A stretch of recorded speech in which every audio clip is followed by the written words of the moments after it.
সরকারের কয়েকটা কারণের কারণে সে ধ্বংস হয়েছে। কারণ ছিল সে প্রথমে সে তার ব্যক্তিত্ব খারাইত, তার যখন মন্ত্রী মিনিস্টার ছিল, বিশেষ করে পেট্রো বাহিনী পুলিশরা ছিল, তার একজন মেম্বার এবং একজন চেয়ারম্যান, একজন এমপি থাকলে তার ক্ষমতা ছিল বেশি। সেই ক্ষমতার কারণে প্রত্যেক শ্রেণীর মানুষকে নির্যাতন, নিপীড়ন, জুলুম করছে। আমি বলবো সামনের যে সরকার হবে, আপনি ন্যায় ইনসাফের ভিতরে দেশ পরিচালনা করবেন, কোনো ব্যক্তির প্রভাব খাটাইতে দিবেন না, কোনো ব্যক্তির কাছে কোনো মানুষ, সাধারণ মানুষ যেন জিম্মি না হয়। একজন চেয়ারম্যানের কাছে গেলে, একজন এমপির কাছে গেলে, একজন মন্ত্রীর কাছে গেলে, আপনি আজকে বিশ্বের দিকে তাকাইয়ে দেখেন, বাংলাদেশের মতো স্বৈরাচার সরকার ছিল না। এমপির কাছে আমি যদি যাই, আমার দস্তখতের প্রয়োজন, আমার একটা চাকরির প্রয়োজন, আমার একটা যে কোনো সুযোগ সুবিধার প্রয়োজন, আমি যোগ্য হইলে আমাকে দিবেন। এতো আপনি ইন্টারেস্ট চাইবেন কেন? 10 লাখ দিলে চাকরি হবে, আপনি একবার নিবেন, আপনার চকিদার একবার নিবেন, আপনার পাড়াদার একবার নিবেন, আপনার পিয়স একবার নিবেন, আপনার সচিব আরেকবার নিবেন। তাহলে বলেন তো, একজন চাকরিবিদ যদি সে ঘুষের মাধ্যমে চাকরি করে, তাহলে সে চাকরিটা 10 লাখ, 20 লাখ, 25 লাখ, 30 লাখ দিয়ে চাকরি করার পরে বেতন নির্ধারণ করা হলো 50,000, 20,000, 15,000। সে যে 20 লাখ টাকা ঘুষ দিয়ে চাকরি করছে, সে এই 20 লাখ ঘুষের মাধ্যমে তোলার চেষ্টা করবে না? কথা বল না কেন? ঘুষের মাধ্যমে চেষ্টা করবে। তাহলে ওই যে দেশ চেয়ারের মধ্যে বসলো, এই চেয়ারে সুদ খাওয়া, ঘুষ দেওয়া শিখাইল কে? ওই বিভাগের প্রধান যিনি, ওই বিভাগের প্রধান যিনি, উনি শিখাইল।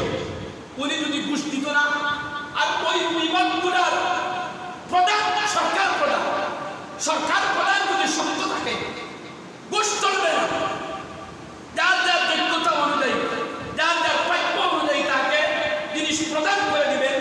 তাহলে আপনার প্রথম থেকে যদি ঘুষ বর্জন করা হয়, দুর্নীতি বর্জন করে দেওয়া হয়, তাহলে তো আর ঘুষ চলবে না। সব সেক্টর দেখবে শান্তিতে, সব সেক্টর শান্তিতে।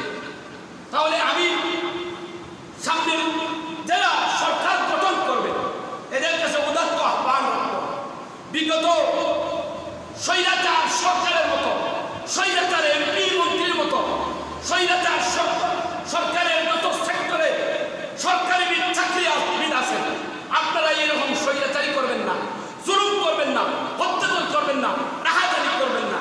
যদি রাহাজানি করেন, যখন আপনার সরকার প্রধান এই স্বৈরাচার সরকারের মতো পালাইয়া যাবে, সে আপনার তার সরকারি প্রধান অনুযায়ী একটা সুযোগে চলে যাবে ওপর দেশে, কিন্তু আপনি তো পরে বুর্গা পরিধান করেও ভাগিয়ে দিতে পারবেন না, পলায়ন করার সুযোগ পাইবেন। তাহলে সরকার প্রধান যিনি হবেন, সামনে থেকে সেটা লক্ষ্য করতে হবে যে আমি দেশ এবং জনগণের খেদমত করলাম। আর যখন নির্বাচন আসলো, বললাম আমি জনগণের খেদমত একটি ইবাদত মনে করি। কত সুন্দর ভাষা! আমি জনগণের খেদমত করতে চাই, আমি জনগণের খেদমতকে ইবাদত মনে করি। আপনি জনগণের খেদমতকে ইবাদত মনে করে যখন আপনার দায়িত্ব গ্রহণ করলেন, তখন আপনি যে সেক্টরের দায়িত্ব হন না কেন, খালি ঘুষ আর দুর্নীতি আর রাহাজানি করলে আপনি যখন দেশ থেকে চলে যাবেন, মৃত্যুবরণ করবেন, তখন আজকের এই স্বৈরাচার জালিম সরকারের মতো আপনাকে স্বৈরাচার গালি দিবে, জালিম দিবে, জুলুমবাদী করবে। আপনার কোনো তারিফ করবে না, প্রশংসা করবেন না। আর আপনি যদি ভালো কাজ করে যাইতে পারেন, তাহলে দেশটাকে চলে যান, মৃত্যুবরণ করেন, আবার ভোটের মধ্যে ফাঁস হন না হন, ক্ষমতা পান না পান, প্রশংসা করবে, দোয়া করবে, অন্তর দ্বারা আপনার প্রতি একটা মহব্বত চলে আসবে, অন্তর দ্বারা একটি মহব্বত চলে আসবে। এই জন্য সামনে যে সমস্ত সরকার গঠন করবেন, বিশেষ করে পুলিশ ভাইরা, আপনারা সরকারের ব্যক্তিগত কোনো কাজে ব্যবহার করবেন না।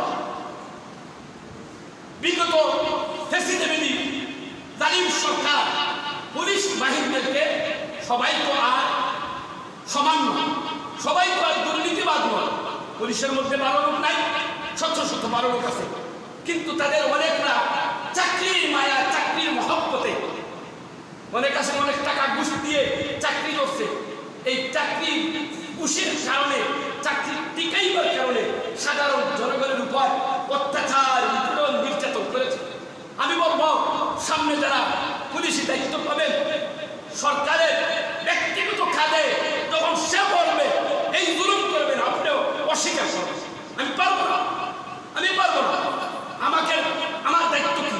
আপনি গুলি করার অর্ডার দেন, অন্যায় অবিচার করবো কেন? চাকরি ছেড়ে দিব। রিজেকের মালিক আল্লাহ, রিজেকের মালিককে আল্লাহ। এই পুলিশ ভাইরা যারা আপনারা সামনে গ্রহণ করবেন, পুলিশ একটি পিপি লেখাকে 3 মাসকে আল্লাহ কতটুকু খালি দিতে পারে। আপনি যদি চাকরি ছেড়ে চলে যান, অনেক এইরকম সৎ পুলিশ ভাইরা, আর্মি ভাইরা